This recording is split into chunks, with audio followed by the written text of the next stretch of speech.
Add అవుతారు అని చెప్పేసి. For that I'm very very grateful. And then everybody thank you so much. And this is Murali and I'm Dandora director and this will be my proud thing to say forever. నేను Dandora cinema direct చేశాను, నేను రాశాను, cinema చాలా బాగుంది, నచ్చింది అని అంటున్నారు. దాన్ని నేను చాలా హంబుల్గా ఇది చిన్న టోకెన్ ఆఫ్ గ్రాటిట్యూడ్గా తీసుకుంటాను, ఒళ్ళు దగ్గర పెట్టుకుంటాను. కొత్త సినిమా రాస్తాను, మళ్ళీ వస్తాను, మళ్ళీ మిమ్మల్ని నవ్వించి ఏడిపించడానికి ట్రై చేస్తాను. Thank you so much. నవ్వించి ఏడిపించడానికి బాగుంది. సో ఇటువంటి డైనమిక్ ముక్కుసూటి డైరెక్టర్కి ముక్కుసూటి ఆర్టిస్టులు దొరికినందుకు నిజంగా ఇంకో పాయింట్ మిస్ అయ్యారు. ఒక చిన్న విషయం యాక్చువల్లీ అదే 14th రోజు ఓటీటీకి వచ్చింది మా సినిమా. తర్వాత ఏంట్రా పుష్ ఇంకా రావాలి కదా, జనాలు చూడాలి కదా అనుకున్నప్పుడు 19th రోజు ఒక మిరాకిల్ జరిగింది.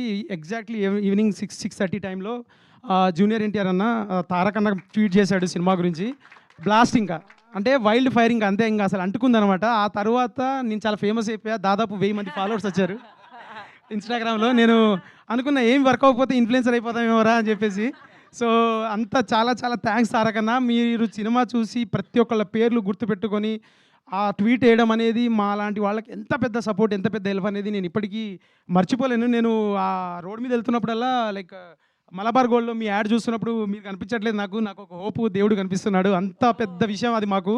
ఎందుకంటే ఆ పర్టికులర్ పాయింట్ ఆఫ్ టైంలో మీరు అది చేయాలి అని చెప్పేసి అవసరం కూడా లేకున్నా మీరు you made it a point to make everybody is notified, like everybody is mentioned in the tweet. And I'm so grateful, so thankful అన్న. అండ్ అందరికీ, అండ్ రెండోది like everybody, like whoever did that small part in contributing or promoting this film, everybody thank you so much అండి. Yeah, and signing off again. Thank you. Thank you sir. Thank you so much, sir. That was lovely.